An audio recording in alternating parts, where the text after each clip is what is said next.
If a problem can be solved, then it is not worth worrying about. If it can't be solved, then it's useless to worry about it. So that's a one Japanese concept that I found, and this is so true. Like, this is literally what I usually say, right? Like, this is exact point. But yeah, like, you don't have to worry about things that haven't even happened, and nor you don't have to create the worry, basically, right? Like my approach is always like, I tell people, like, do it first and sorry second. So just like fuck it up, and then if you need to apologize for it, do it second. Like, worry about it when it's here, but don't like try to worry ahead, because the moment you worry ahead, like, you literally can't do anything. I know exactly what I want out of my life. I don't want to waste my time doing shit that makes me unhappy. Okay, so like, depending on where this person is like looking at this from, right? Like, if this person is doing something that goes against her dream, then by all means she should eliminate that time. Like, if doing something for the other person that doesn't make you happy, then yeah, you should do it. But if the question is, like, if she wants to skip all the hard work that is required for her to get to where she needs to get to, then that's also no. Like, that's also impossible. Like, my thing is, like, I promote the idea of enjoying the journey instead of enjoying the trophy, right? So you should get on any journey that allow you to have fun during the process, regardless or including the hardships that you face. Because the thing is, if you're growing into the direction you want to grow, then any failures, any rejections, any adversity, any hardships that you have to go through essentially help you to grow in the direction that's aligned with who you are and who you want to become. And that shouldn't be hard. Like, that's just natural, and it actually grows you in the direction you want to grow. So that's the purpose of life, basically, right?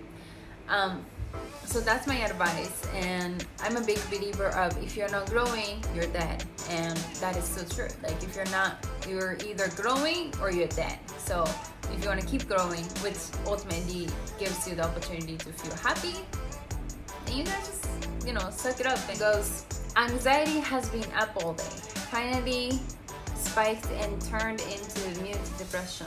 So this person uses the hashtag nobody cares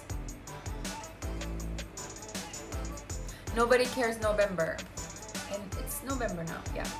So this should be like a decent post. But anyway, so what do I think of this? I think I chose this tweet because I wanted to make a comment specifically on the hashtag she chose. It says nobody cares, right? And my reaction to that is like, nobody cares, yay! Like, it's not nobody cares, it's nobody cares, yes! So the thing is, like, yeah, nobody cares. Like, isn't that why it's like, it's so like, it's easier for you to like want something? Because I mean, from a positive perspective, like, you're nobody, and then like, don't think that you're somebody. Like, even if you fail, even if you succeed, people's life goes on. The life goes on. The world will be how it is if you're in it or not. Like, fundamentally, like, your success, your failure doesn't mean anything to the world, right? The world will continue without you in it or not. And when you realize that, for my case, I specifically choose a narration that allow me to have the courage, the very fundamental courage that makes me just want to keep going, regardless of how maybe other people look at me when I fail, right?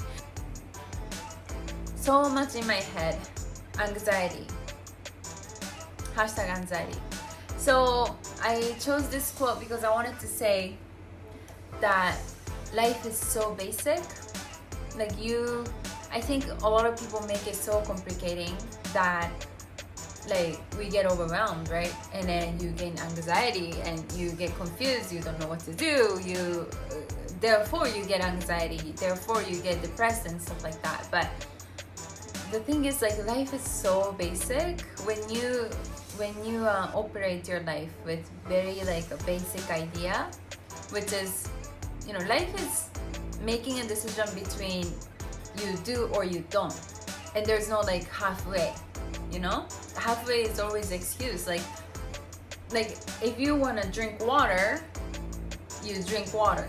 If you don't want to drink water, you don't drink water. Like, it's that basic. And then the same thing can be applied for many other situations. Like, I'm talking about fundamentally everything in between is always here. Like, here you're hallucinating some sort of excuse, you're hallucinating some sort of like reasons that don't necessarily mean anything. Like, my thing is like making decision and moving on it. The speed is much more important than making a correct decision, because you can always fix your decision when you choose the wrong one, right? So that's my advice. Next one. I'm just laying in my bed thinking of all the mistakes in my life and the stress that I'm under. Okay, so I'm not saying that having stress is bad, right? Like, I'm not saying that you're a bad person for having stress. I mean, it's natural, but that's a very wasted usage of time. Like dwelling on your worries, dwelling on your failure, and worries in a sense that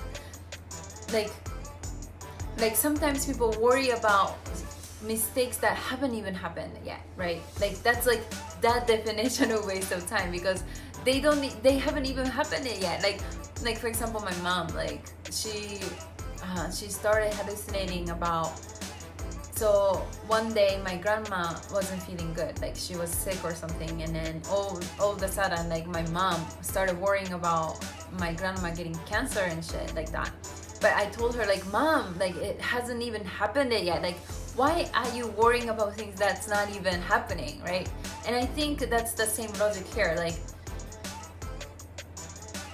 for the failure that actually happened, like, by you thinking about it, would there be solution? Like, would that situation change? The answer is always no. I mean, it already happened. So you have two options. Either to cry about it, dwell about it, feel bad about it, like blame on yourself, like feel stupid about it or whatever. Or you suck it up, you own it, and then you keep, like, move on. You move on to your next success, next action. And something that sits with me a lot that I heard a long time ago, someone told me, like, usually what people remember of you is your best score. Like, people, no matter, like Thomas Edison, like, no matter how much failure you make, in the end of the day, if you make a great success out of 10, like one like superstar success, then that's what people usually remember by.